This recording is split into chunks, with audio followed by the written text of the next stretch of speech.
Hermanos, yo les pido que vayan conmigo a Romanos capítulo 12, aunque no vamos a estar predicando de Romanos.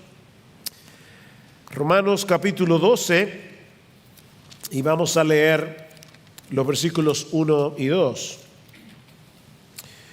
Dice así la palabra del Señor: por consiguiente, hermanos, os ruego por las misericordias de Dios que presentéis vuestros cuerpos como sacrificio vivo y santo, aceptable a Dios, que es vuestro culto racional, y no os adaptéis a este mundo, sino transformaos mediante la renovación de vuestra mente, para que verifiquéis cuál es la voluntad de Dios, lo que es bueno, aceptable y perfecto.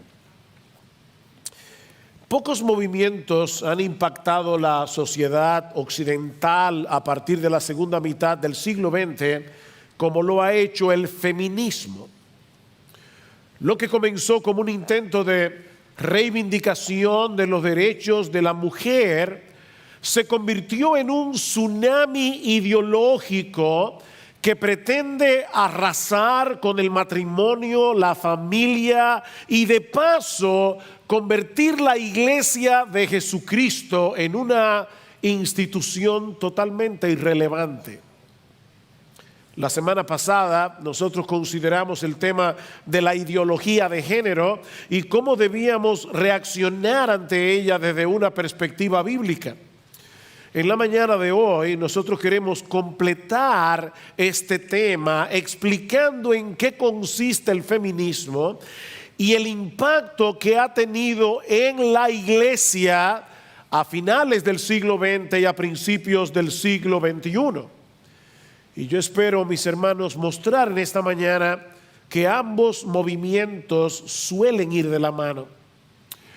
Ahora, antes de pasar a explicar de lleno nuestro tema, permítanme hacer dos observaciones, y las dos son importantes. La primera es que no estamos abordando este tema como activistas políticos, lo dijimos la semana pasada, lo repetimos otra vez. No estamos aquí como activistas políticos, no estamos aquí como analistas culturales, sino como pastores que estamos llamados a enseñar a la iglesia todo el consejo de Dios. De manera que esta exposición no pretende ser una charla sociológica o cultural, sino más bien una exposición de las Escrituras con el propósito de equipar a la iglesia para defender la verdad de Dios revelada en su palabra en medio de este océano de confusión en que parece estar navegando la sociedad occidental. Como dice Pablo en este texto que acabamos de leer, los cristianos no debemos tratar de encajar en el molde delineado, diseñado por este mundo, sino que debemos dejarnos transformar mediante la transformación de nuestra mente. Tú y yo llegamos al cristianismo con muchas mentiras y todavía están entrando más. A través de los medios de comunicación, a través del cine, a través de un montón de instrumentos que el diablo usa para confundir.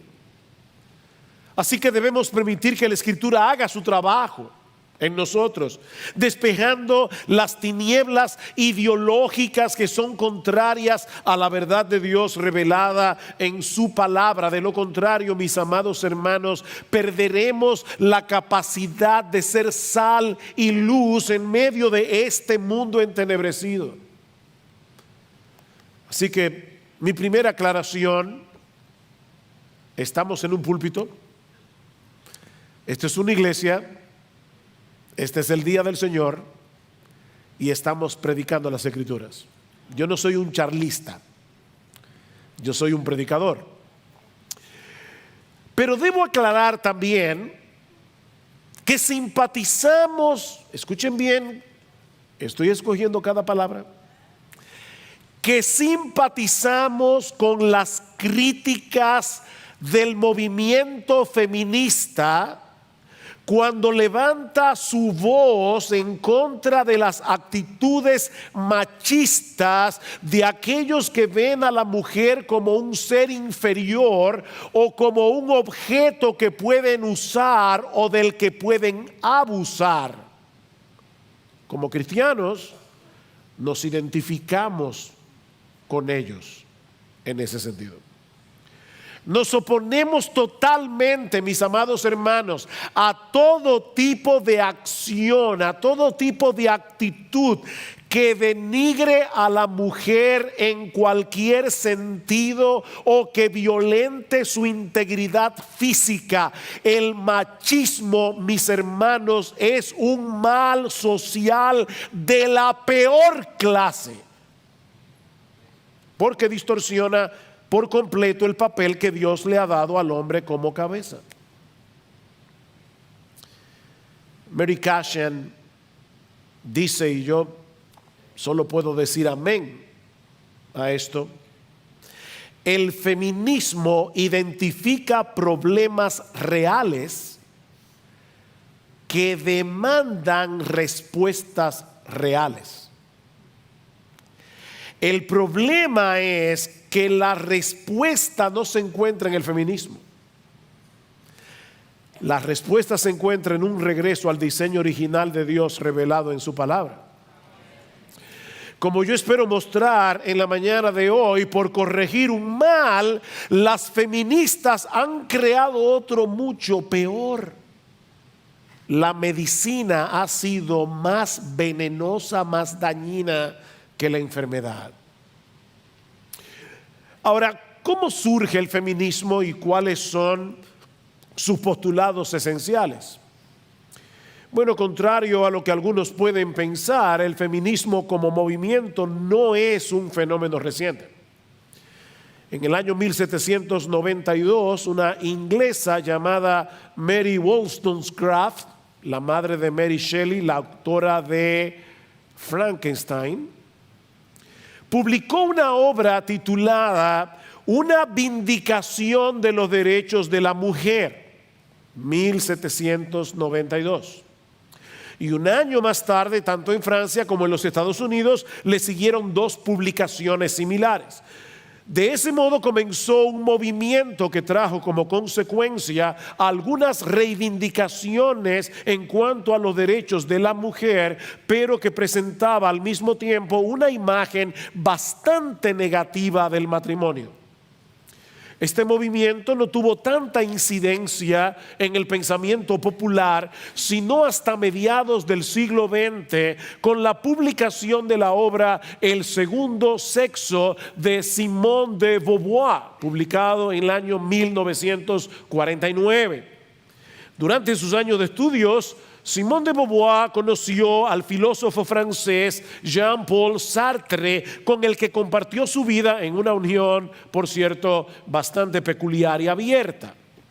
Tanto Sartre como de Beauvoir promovieron el existencialismo, que explicado en una forma bien sencilla es una filosofía basada en el concepto de que cada individuo debe tomar completa responsabilidad de darle sentido a su vida en un mundo incierto y sin sentido.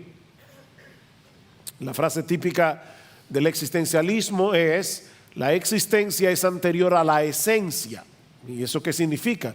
Bueno, ustedes tienen aquí delante un púlpito, ¿verdad? La pregunta es, para hacerlo bien simple, ¿qué vino primero, la idea del púlpito o el púlpito? La idea.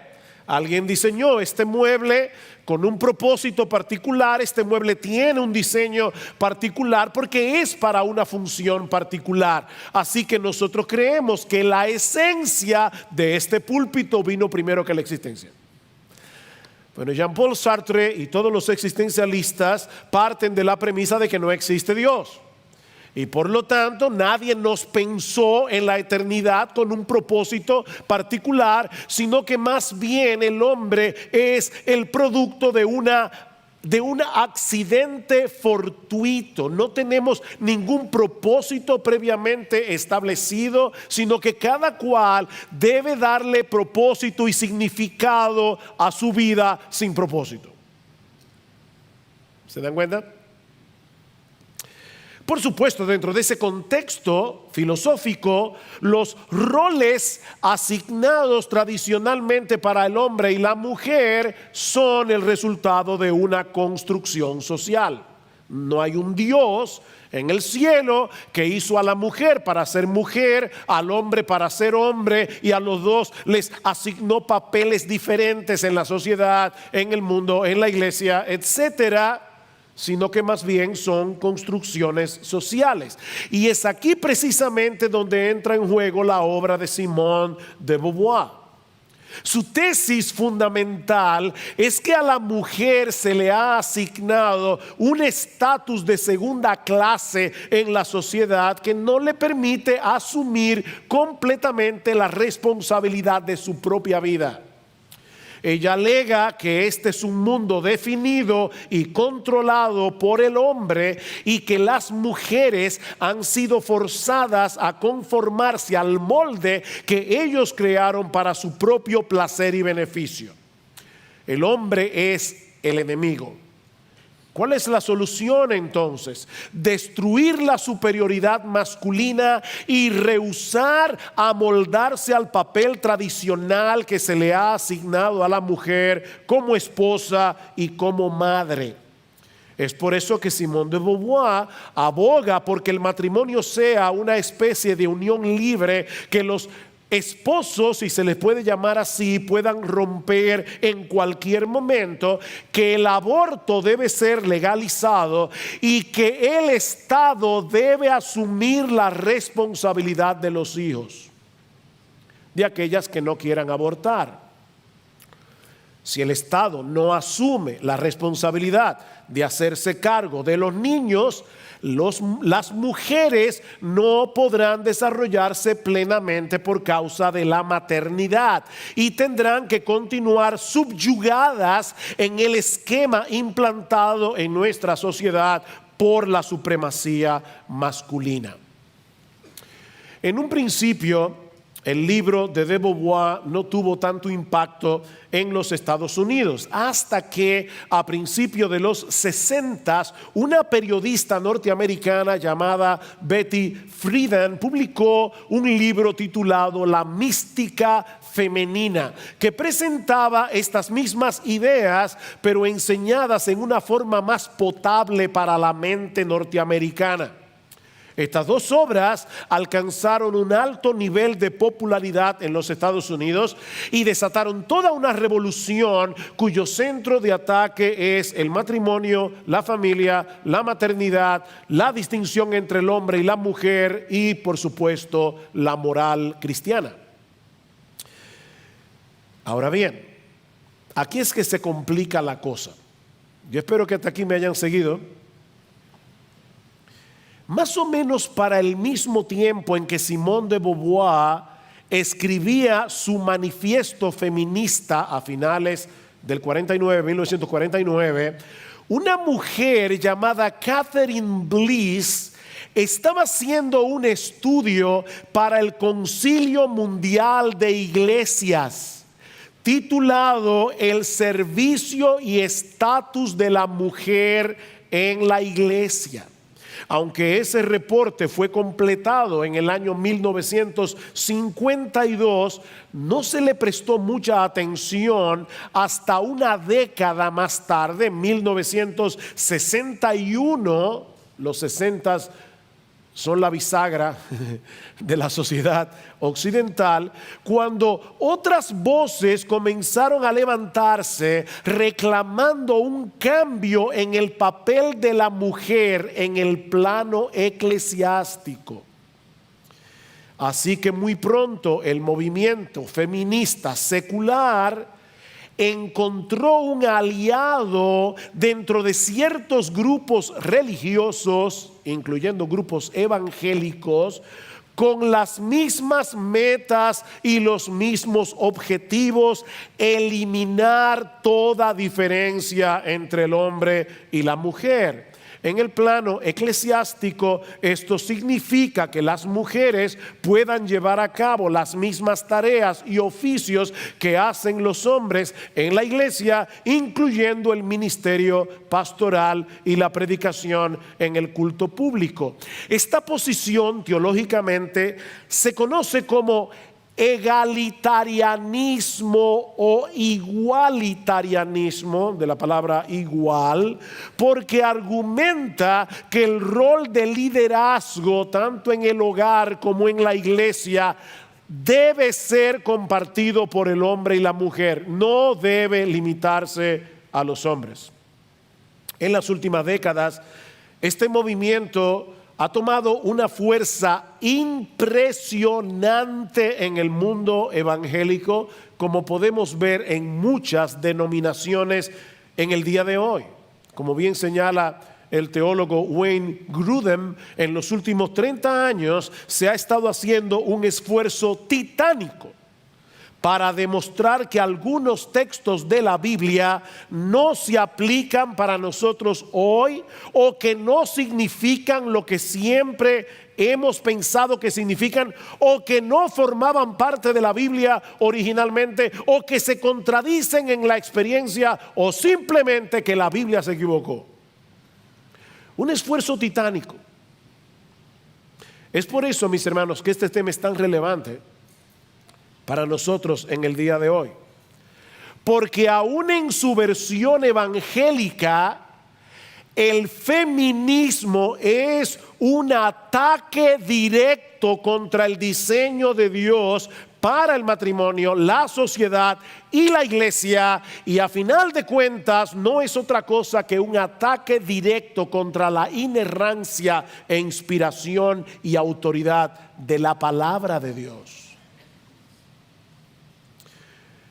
Por razones obvias de tiempo, no podemos dedicarnos a responder todos los argumentos teológicos presentados a favor del egalitarianismo o en contra del feminismo en su aspecto secular, pero al menos hay 4 cosas que quisiera decir brevemente acerca de la perspectiva bíblica del papel de la mujer en la sociedad y en la iglesia. Ya vimos cómo surge el feminismo, cuáles son los postulados esenciales del feminismo. ¿Qué nos dice la Biblia? Bueno, en primer lugar, la Biblia nos enseña que Dios creó al hombre y a la mujer con similitudes y diferencias para que puedan complementarse el uno con el otro y así mostrar más plenamente la imagen y la gloria de Dios a través de nosotros. Eso es lo que llamamos complementarianismo. Bien, hay una posición que es la egalitarianismo o igualitarianismo. Nosotros creemos en el complementarismo. Nosotros creemos que el hombre y la mujer se parecen, pero son distintos en el sexo y se complementan el uno al otro. Génesis capítulo 1 versículo 27: y creó Dios al hombre a su imagen, a imagen de Dios los creó, varón y hembra los creó. Tanto el hombre como la mujer comparten la misma humanidad, comparten la misma dignidad, comparten el mismo valor, complementándose perfectamente el uno con el otro. El hombre no, con un no bien grande, el hombre no es superior a la mujer. No lo es. Pero Dios creó el sexo masculino y el sexo femenino, cada uno con características biológicas, físicas y emocionales que hacen que el hombre sea hombre y que la mujer sea mujer. Y es funcionando como hombres y como mujeres que podemos mostrar más ampliamente la gloria de Dios en el mundo, como veíamos la semana pasada. Mis hermanos y mis queridas hermanas, decir que una mujer es denigrada a menos que se comporte como un hombre y que la tratemos como si fuera un hombre, eso sí es denigrar a la mujer. Eso es denigrar a la mujer, eso es limitar el potencial de la mujer, porque tanto la sociedad como la iglesia funcionan mejor cuando cada uno actúa según el diseño de Dios y no según las pretensiones de los hombres. Pedirle a una soprano que cante como un tenor, por ejemplo, eso no va a promover su carrera, la va a destruir. Porque ella fue creada, si canta, si canta bien, ella fue creada para cantar como María Cala, no como Pavarotti. ¿Ven la diferencia? En segundo lugar, Dios creó un esquema de autoridad, tanto para el hogar como para la iglesia, escuchen bien, que refleja el orden operacional de la misma Trinidad. Voy a repetir eso de nuevo. Dios creó un esquema de autoridad, tanto para el hogar como para la iglesia, que refleja el orden operacional de la misma Trinidad. Pablo dice en 1 Corintios capítulo 11 versículo 3 que Cristo es la cabeza de todo varón y el varón es cabeza de la mujer y Dios la cabeza de Cristo. ¿Oyeron eso? Dios el Padre es la cabeza de Dios el Hijo. Dios el Hijo es la cabeza de todo varón y el varón es cabeza de la mujer. Ahora, mis hermanos, Dios el Padre no es más Dios que Dios el Hijo, ¿verdad que no? Pero en su modo de operación, Dios el Hijo voluntariamente se somete a Dios el Padre. Y de la misma manera la mujer debe colocarse voluntariamente bajo la autoridad de su marido, reflejando así el orden funcional que nosotros vemos en la Trinidad. Es por eso que al hombre no se le manda en la Biblia a someter a su mujer, sino a amarla. Es a la mujer a la que se le ordena someterse voluntariamente. Mis hermanos, esto no es un asunto meramente cultural. Este no es un orden que vino a causa de la caída. Esto era parte del diseño original de Dios al crear al hombre y a la mujer, como nos enseña Pablo en 1 Timoteo capítulo 2. 1 Timoteo capítulo 2 versículos 11 al 14. Dice el apóstol Pablo que la mujer aprenda calladamente con toda obediencia. Yo no permito que la mujer enseñe ni que ejerza autoridad sobre el hombre. Y está hablando en el contexto de la iglesia, obviamente, porque dice más adelante, y esto te escribo esperando ir a ti pronto, pero en caso de que me tarde, para que sepas cómo debes conducirte en la casa de Dios. Estamos hablando de la casa de Dios. Dice, yo no permito que la mujer enseñe en la casa de Dios, ni que ejerce autoridad sobre el hombre, sino que permanezca callada, porque Adán fue creado primero, después Eva. Pablo está diciendo, en el orden en que Dios creó a Adán y creó a Eva, hay una enseñanza teológica aquí. Dios creó al hombre primero, después a Eva, y Adán no fue el engañado, sino que la mujer, siendo engañada completamente, cayó en transgresión. En otras palabras, cuando la mujer asumió el papel de liderazgo que no le correspondía, cuando los papeles se invirtieron y Eva se convirtió en la pastora del huerto del Edén, ahí vino el pecado. ¿Se dan cuenta? Mis hermanos, este texto no podía ser más claro.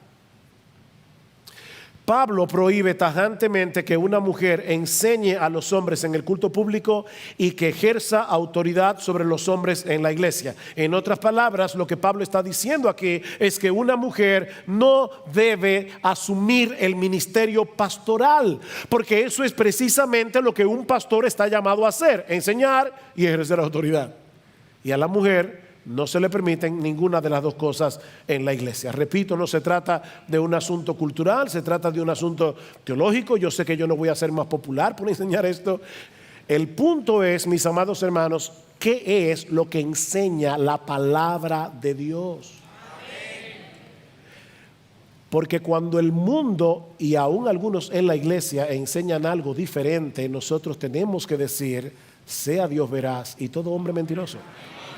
Este texto está muy claro. Cuando las mujeres asumen una posición de liderazgo en la iglesia, y mis hermanos, de verdad, yo sé que hay personas que hacen esto con buena intención, pero cuando las mujeres asumen una posición de liderazgo en la iglesia, cuando las mujeres ejercen el oficio pastoral, están contribuyendo a la confusión que ha generado la ideología de género, porque están confundiendo los roles asignados por Dios para el hombre y para la mujer. Estos roles forman parte integral de la masculinidad y de la feminidad, que fueron tergiversados por la entrada del pecado. Y este es el tercer aspecto que quisiera resaltar en esta mañana.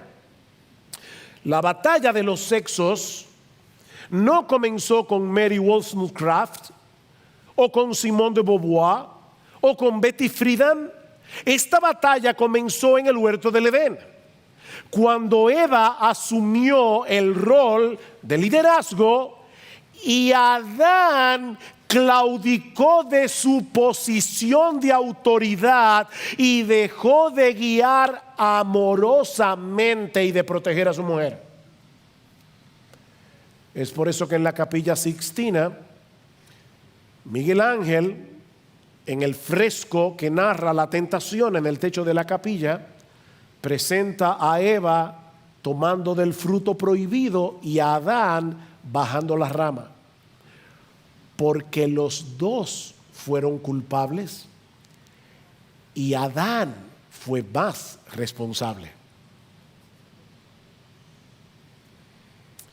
A partir de ese momento, mis hermanos, la sumisión de la mujer y el ejercicio piadoso de la autoridad por parte del hombre se iba a convertir en una batalla campal por el control en el seno del hogar, hablando de las consecuencias que vendrían sobre la mujer por causa de su rebeldía. Escuchen lo que Dios le dice a Eva en Génesis capítulo 3 versículo 16: multiplicaré en gran manera los dolores en tus preñeces. Cada vez que una mujer da a luz, tiene que recordar el dolor que se introdujo en el mundo por causa del pecado. Pero no solo eso, con dolor darás a luz los hijos, y tu deseo será para tu marido, y él se enseñoreará de ti. ¿Qué significa eso de que el deseo de la mujer será para su marido? Bueno, nosotros tenemos una clave en Génesis capítulo 4 versículo 7, unos versículos más adelante, porque esas son exactamente las mismas palabras que Dios le dijo a Caín en Génesis 4:7 para advertirle que el deseo del pecado iba a ser controlarlo, pero que él tendría ahora que luchar para enseñorearse sobre el pecado. ¿Qué es entonces lo que Dios está diciendo aquí? Bueno, muchos eruditos creen que lo que Dios nos está diciendo en Génesis 3 es que a partir de la caída el deseo de la mujer va a ser controlar a su marido, ya sea manipulándolo, ya sea buscando la manera de que su autoridad prevalezca en la casa. Tu deseo será controlarlo, como el deseo del pecado es controlar al hombre, pero él se enseñoreará de ti. Dice un comentarista: el deseo de la mujer sería muy parecido al deseo del pecado de dominar a Caín. Ahora la mujer desearía controlar a su esposo, pero ese deseo no elimina la realidad de que Dios le ha ordenado al hombre ser un líder de su hogar, pero él se enseñoreará de ti. Esa inversión de roles en el hogar y en la iglesia, mis hermanos, es fruto de la entrada del pecado en el mundo, el cual es revertido por la obra de Cristo en el corazón del hombre y de la mujer. ¿Qué dice en Tito capítulo 2? Las ancianas que enseñen a las más jóvenes a estar sujetas a sus maridos, que sean cuidadosas de su casa. Dice, para que la palabra de Dios no sea blasfemada. Porque la gracia de Dios se ha manifestado para salvación a todos los hombres, enseñándonos que, renunciando a la impiedad y a los deseos mundanos, vivamos en este siglo sobria, justa y piadosamente. Pablo está diciendo, las ancianas, las mujeres, deben comportarse de esta manera, deben enseñar a las más jóvenes a comportarse de esta manera, porque esa es la obra de la gracia de Dios en el corazón. Eso es lo que hace el Evangelio con una mujer pecadora cuando la redime para Cristo. Y ya vimos el texto de Efesios capítulo 5 versículo 22. Las casadas estén sujetas a sus maridos en todo, en todo. La mujer debe estar sujeta a su marido como la iglesia está sujeta a Cristo, porque el marido es cabeza de la mujer, así como Cristo es cabeza de la iglesia. Este es el tipo de texto que las feministas evangélicas dicen, bueno, no, la palabra cabeza significa otra cosa. No, la palabra cabeza significa cabeza. El hecho de que una mujer ocupe el oficio del pastorado y la enseñanza en el culto público es una incoherencia con el diseño de Dios. Es una incoherencia con la obra de la gracia en el corazón del pecador por medio del Evangelio, y contribuye a la confusión que promueve la ideología de género, independientemente de la motivación que tenga esa mujer. Cuando yo estudiaba en el seminario, tuve fuertes discusiones, y yo en ese tiempo no era tan calmado como ahora, creo yo. Tuve fuertes discusiones con un estudiante que defendía vehementemente el ministerio pastoral de las mujeres y su rol de predicadoras en la iglesia. Y uno de sus argumentos era que ella conocía pastoras y predicadoras cuyos ministerios habían sido muy bendecidos por Dios, y me acuerdo como ahora, y que predican mejor que muchos hombres. Entonces la pregunta es, ¿cómo es posible que Dios use instrumentos que Él mismo desaprueba? Bueno, antes de responder esta pregunta, mis hermanos, es importante resaltar que nunca debemos interpretar la Biblia a la luz de nuestras experiencias. No, debemos evaluar nuestras experiencias a la luz de la Biblia. Y la Biblia enseña claramente que las mujeres no deben ser pastoras, punto. Y que no deben enseñar en el culto público. Ahora, volviendo a la pregunta. Lo cierto es que muchas veces Dios en su soberanía sí usa instrumentos que Él desaprueba. Por ejemplo, en Filipenses capítulo 1 versículo 15, Pablo cita el caso de algunos que predicaban a Cristo por envidia.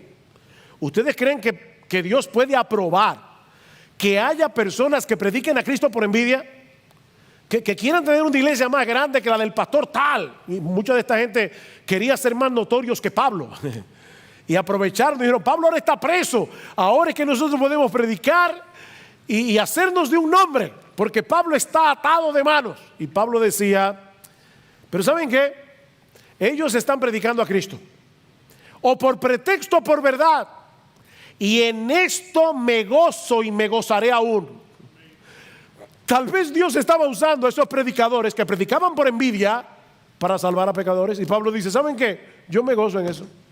Que Dios muchas veces usa instrumentos inusuales y hace cosas que son inusuales. ¿No ha pasado un montón de veces en la iglesia, en las iglesias, que solteros se casan con inconversos, hermanas o hermanos, y Dios increíblemente y soberanamente convierte al cónyuge incrédulo? ¿Qué vamos a hacer con eso? Eso es una realidad, ¿verdad que sí? Vamos a usar a nuestros solteros como método evangelístico. ¿Vayan a casarse con impíos? No, porque la Biblia lo prohíbe. El hecho de que Dios en su misericordia y en su bondad use medios inusuales para salvar a un pecador no quiere decir que nosotros tengamos permiso para hacer tal cosa. mis hermanos, los textos de las Escrituras que hablan del papel de la mujer en el hogar y en la iglesia significan lo que significan, y Dios es infinitamente sabio, nosotros no lo somos. Ahora déjenme decirles algo, mis amadas hermanas. El pastorado, el ejercicio del pastorado, no es la única forma en que se manifiesta el feminismo en la iglesia. Porque algunas aquí pueden decir, qué bueno, aquí tenemos sana doctrina. Y aquí todos los pastores son hombres. Y yo nunca en mi vida he pensado pararme en un púlpito. No creas que por eso estás exenta. Porque el feminismo tiene manifestaciones que pueden ser muy sutiles. Y mis hermanos, mis hermanas, hoy se habla mucho del empoderamiento de la mujer. Y yo creo que algunas mujeres están tan empoderadas que no se están dando cuenta del impacto que el feminismo está teniendo en ellas. Mira, mi hermana, cuando tú tratas a tu esposo como si fuera tu hijo, eso es el impacto del feminismo. Cuando tú irrespetas la autoridad de tu marido, eso es el impacto del feminismo. Cuando tú no te conviertes en una plataforma que ayude a surgir el liderazgo de tu marido, sino que lo aplastas en las reuniones públicas, tú eres la que más habla y tu pobre marido tiene que coger un turno para hablar. Todas esas son manifestaciones del impacto del feminismo. No es solamente ser pastora. Todos nosotros tenemos que revisarnos a la luz de los roles. ¿Amo yo a mi esposa como Cristo amó a la iglesia? Mi hermana querida, ¿tú estás respetando a tu esposo como la iglesia respeta a Jesús? Porque eso es lo que dice la Escritura. Déjame ponerte lo más simple. Si yo le hiciera un examen a tus hijos de 5, 7 y 9 años y les pregunto, mis hijos, díganme una cosa, ¿quién es que manda aquí? Ellos van a poder decir, mire pastor, aquí manda mi papá. Ahora eso sí, ese hombre ama a mi mujer, a esa mujer. Él ama a mi mamá y protege a mi mamá y cuida de mi mamá. Él no es un abusador, pero él es la autoridad. Y mi mamá es la ayuda idónea. Tus hijos pueden decir eso, seguro. En cuarto lugar, el ejercicio de los dones no debe limitarse a lo que ocurre los domingos en el servicio de adoración. ¿Y por qué yo digo eso? Bueno, porque yo creo que es por no entender esto que algunas personas no saben cómo pueden poner sus dones en operación en el cuerpo de Cristo, a menos que sean pastoras o predicadoras. A menos que tengan alguna participación de alguna manera en el culto público o estén en algún ministerio formal de la iglesia. Y este es un problema que no solamente afecta a las mujeres, esto también afecta a los hombres, porque no todos los hombres son pastores, ni todos los hombres predican o enseñan en el culto público, pero todos debemos contribuir a la edificación de la iglesia, hombres y mujeres, según los dones que Dios ha dado a cada uno, según la posición en que Dios ha colocado a cada uno. ¿Saben que un tercio de las personas que Pablo menciona en Romanos capítulo 16, que es un capítulo donde hay muchos saludos, un tercio de las personas que Pablo saluda son mujeres? Y léanlo cuando lleguen a su casa. Es obvio que eran mujeres que estaban muy activas en la expansión del reino de Dios. No eran mujeres pasivas. Y eso me lleva a mi tercer encabezado. Ya vimos cómo surgió el feminismo, que enseña el feminismo. Vimos una respuesta bíblica de estos postulados en el mundo evangélico. Veamos ahora, en tercer lugar, cuáles son las cosas que sí pueden y deben hacer las mujeres para beneficio de su iglesia local. Bueno, lo primero es que las mujeres deben aprender. Las mujeres deben aprender. Las mujeres cristianas tienen la responsabilidad de crecer en el conocimiento doctrinal de las Escrituras, y la iglesia tiene la responsabilidad de instruirlas. Ahora, yo sé que esto puede sonar muy obvio en el día de hoy, pero en la época en que se escribió el Nuevo Testamento, esa era una enseñanza muy revolucionaria. En el tiempo del Señor, las mujeres eran tratadas como seres inferiores, tanto en el mundo grecorromano como lamentablemente en la sociedad judía, no por causa de la enseñanza del Antiguo Testamento, sino a pesar de lo que enseñaba el Antiguo Testamento. Y una de las áreas en las que se palpaba esa discriminación era precisamente en el área de la enseñanza. A las mujeres no se perdía el tiempo enseñándolas. José Joanán, un escriba que vivió unos pocos años antes de Cristo, él recomendaba no hablar mucho con una mujer, ni siquiera con su propia esposa.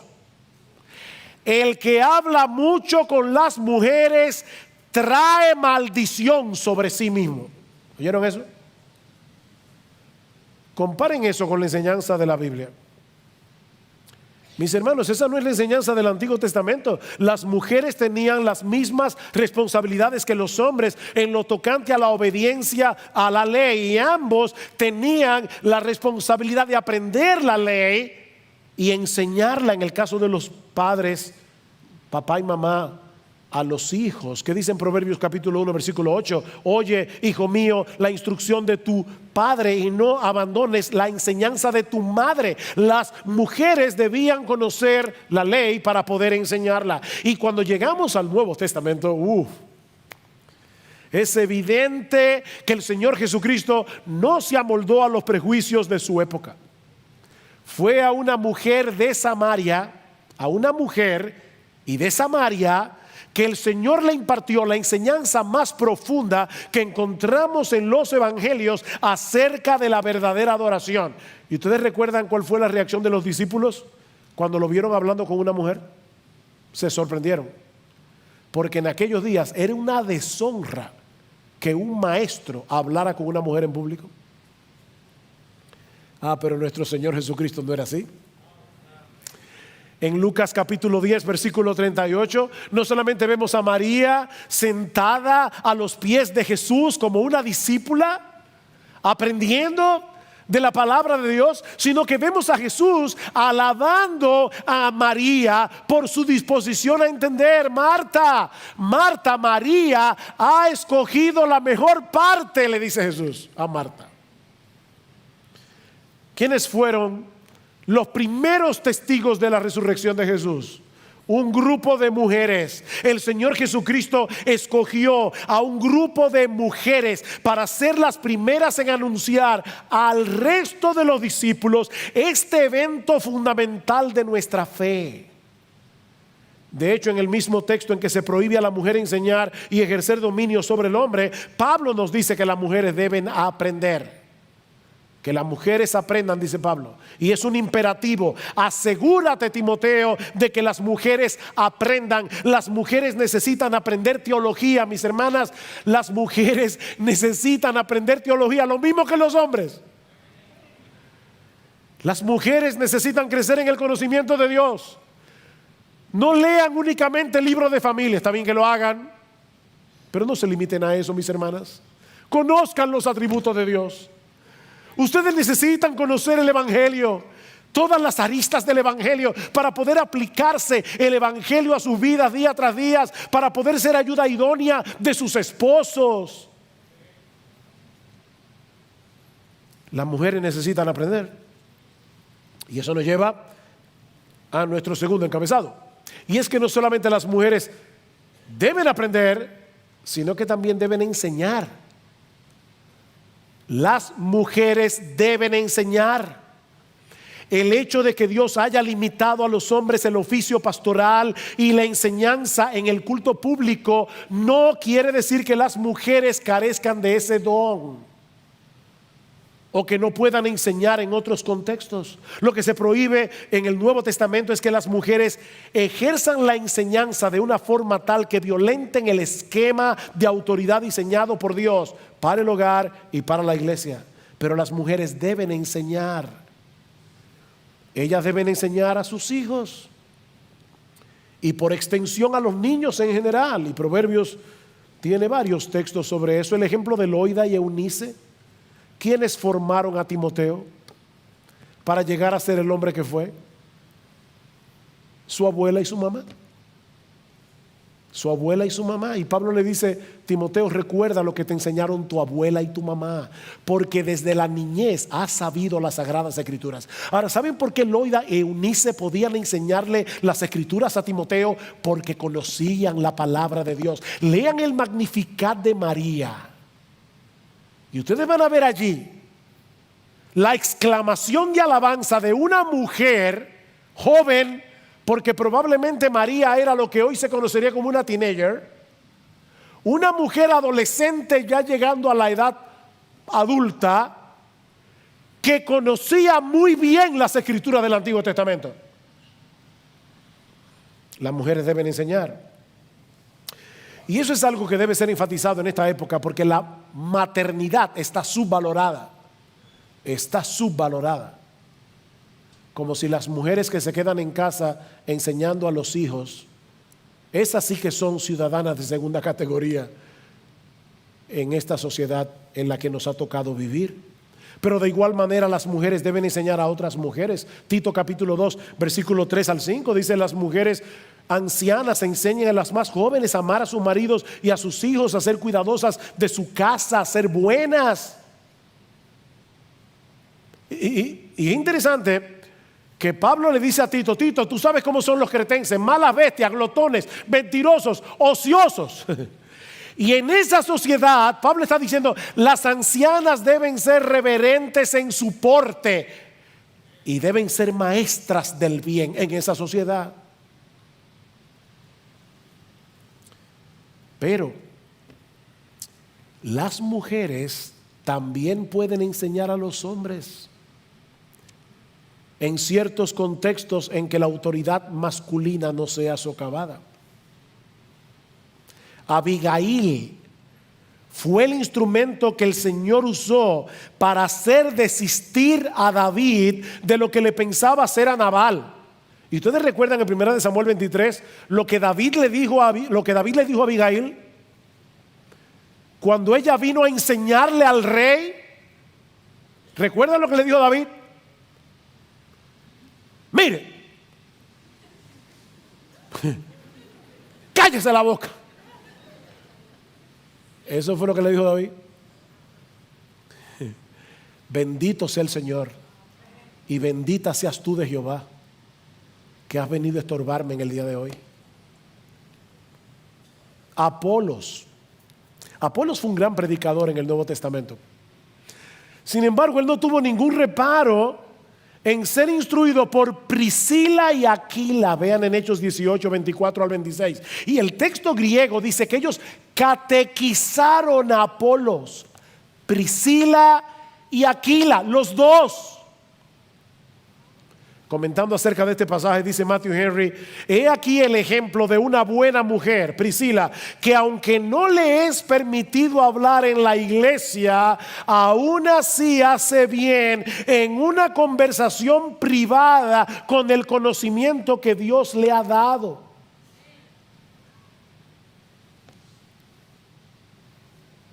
Yo le doy gracias a Dios por algunas mujeres escritoras que han sido una enorme bendición en mi vida para aprender muchas cosas. Han sido mis maestras a través de libros. Eso no socava la autoridad del hombre, es una forma indirecta de enseñar a los hombres. Léanse La pura verdad de Nancy Pearcey. Léanse el libro El Evangelio feminista de Mary Cashan. Hay mujeres ahora mismo que están escribiendo libros, wow, que hay que quitarse el sombrero, porque Dios les ha dado ese conocimiento de la palabra. Pero en tercer lugar, las mujeres deben ayudar y ejercer misericordia dentro de la iglesia. Si bien es cierto que tanto los hombres como las mujeres deben mostrar misericordia a los necesitados, mis hermanos, no es menos cierto que Dios ha dotado a las mujeres de una sensibilidad particular que las hace más aptas para este tipo de ministerio. Y tan importantes son en una iglesia los que pastorean, los que dirigen, los que predican, como los que manifiestan el amor, la gracia y la misericordia de Dios, sirviendo a los necesitados. Dice en Lucas capítulo 8 versículos 1 al 3 que mientras el Señor y los discípulos iban predicando el evangelio por las ciudades y aldeas, un grupo de mujeres les servían con sus bienes. Mis hermanos, el Señor Jesucristo fue servido por un grupo de mujeres, y ustedes pueden estar seguros que habría sido muy difícil, humanamente hablando, para el Señor y los apóstoles llevar a cabo la tarea que ellos estaban llevando a cabo sin la ayuda de estas mujeres. En Hechos capítulo 9 vemos el ejemplo de Dorcas, de quien se dice que abundaba en buenas obras. Y cuando Pablo escribe a Timoteo acerca del tipo de viuda que debía ser colocada en la lista de la iglesia, le dice explícitamente que debía tener testimonio de buenas obras. Si ha criado hijos, si ha practicado la hospitalidad, si ha lavado los pies de los santos, si ha socorrido a los afligidos, si ha practicado toda buena obra. ¿Se dieron cuenta, mis hermanos, de las cosas que faltan en esa lista? Pablo no dice si ha sido una buena pastora. Pablo no dice si ha sido una fiel predicadora en la iglesia de la palabra de Dios. No, el texto enfatiza la crianza de los hijos y las obras de misericordia. En conclusión, no es la corriente de este mundo lo que debe determinar cuál es el papel del hombre y de la mujer en el hogar y en la iglesia. Queridas hermanas de Iglesia Bíblica del Señor Jesucristo, jóvenes, adultas, maduras, ancianas,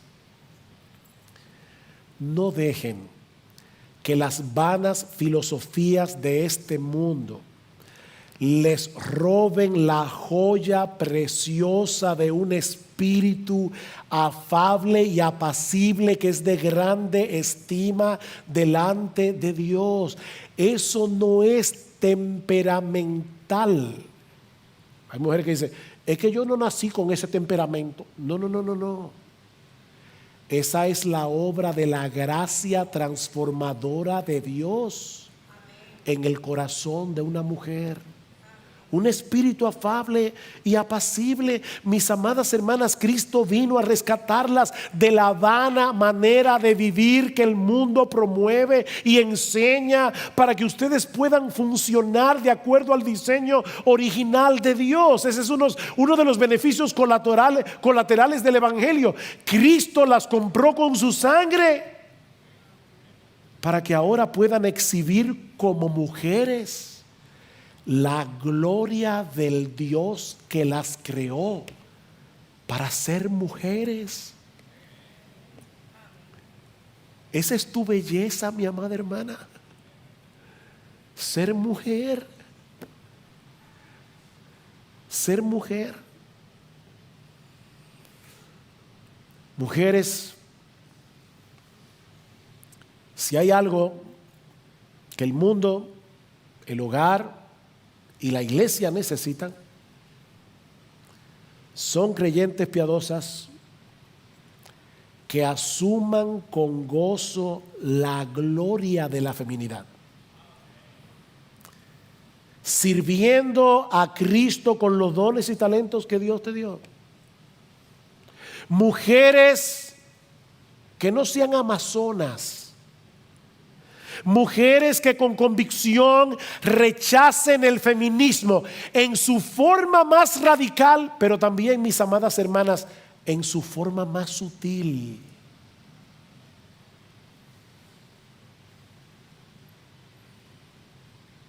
Yo no critico que una mujer estudie y haga una carrera, Pero déjame hacerte una pregunta. En el fondo de tu corazón, si tú decidiste quedarte en casa cuidando a tus hijos y una amiga del colegio tuvo la oportunidad, por la razón que sea, de hacer una carrera, tú te sientes al menos cuando se encuentran en el supermercado,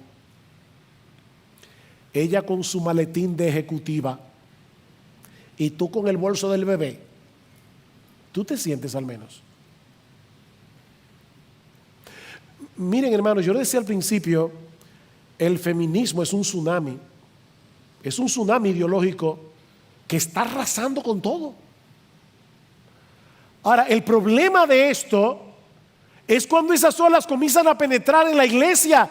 Y ¿saben quiénes están llamadas a hacer un muro de contención para que esas olas diabólicas, ideológicas no penetren en la iglesia? Son mujeres piadosas que se planten en sus pies diciendo: yo estoy dispuesta a abrazar con gozo y con convicción el hecho de que Dios me hizo mujer. Ustedes son ese muro de contención. Y para el mundo tiene que ser muy evidente que hay una diferencia entre lo que se ve aquí adentro y lo que se ve allá afuera.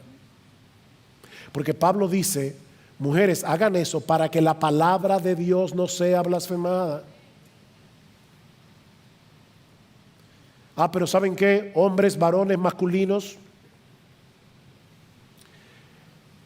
De la misma manera el mundo, el hogar y la iglesia necesitan hombres piadosos que asuman con valentía y convicción el reto de ser hombres. El reto de ser hombres, porque es un reto. Maridos que amen a sus mujeres como Cristo amó a la iglesia, y no olviden lo que Él hizo por ella: morir en una cruz. Maridos que no solo sean intencionales proveyendo económicamente, sino también santificando y protegiendo a sus esposas como líderes espirituales del hogar. La iglesia necesita hombres que se sacudan de su apatía, que se sacudan de su comodidad para servir en la iglesia, en el mundo y en la familia con los dones y talentos que el Señor les dio. Hombres que sepan mostrar el carácter de 1 Timoteo 3 y Tito 1. Porque eso no se escribió solo para los pastores. No, lo que está diciendo es: los pastores deben tener estas características: marido de una sola mujer, sobrio, prudente, decoroso, hospedador, apto para enseñar. Ese es opcional.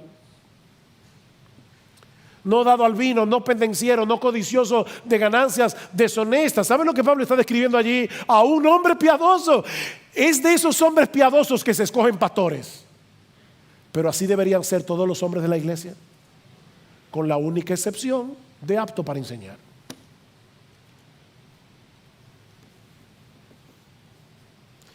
Miren, mis hermanos, yo les hablo con mi corazón en la mano. Esta iglesia necesita más pastores. Esta iglesia necesita más diáconos. Esta iglesia necesita más misioneros. Esta iglesia necesita hombres. No todos los hombres que son hombres se van al ministerio pastoral. Yo no estoy diciendo eso. No, porque se necesitan médicos, abogados, ingenieros, arquitectos, taxistas, ebanistas, herreros, que se comporten como hombres piadosos. Pero hermanos, ¿de dónde van a surgir los hombres? Jóvenes que están aquí, ¿de dónde van a surgir los que van a llevar adelante esta iglesia cuando ya nosotros no estemos aquí? ¿Los tendremos que traer de fuera o van a surgir de aquí? Para que esta iglesia siga en pie hasta que Jesucristo vuelva. Oh, que el Señor nos conceda mantener en alto la verdad de su palabra, no solo a través de lo que decimos, sino a través de lo que modelamos delante de los demás y sobre todo delante de nuestros hijos. Y si este mensaje te ha convencido de pecado, mi hermano, mi hermana, recuerda el Evangelio. Recuerda el Evangelio. Recuerda la sangre que Cristo derramó en la cruz y que nos limpia de todo pecado. Recuerda la promesa de que si confesamos nuestros pecados, Él es fiel y justo para perdonar nuestros pecados y limpiarnos de toda maldad. El que encubre su pecado no prosperará. El que los confiesa y se aparta alcanzará misericordia.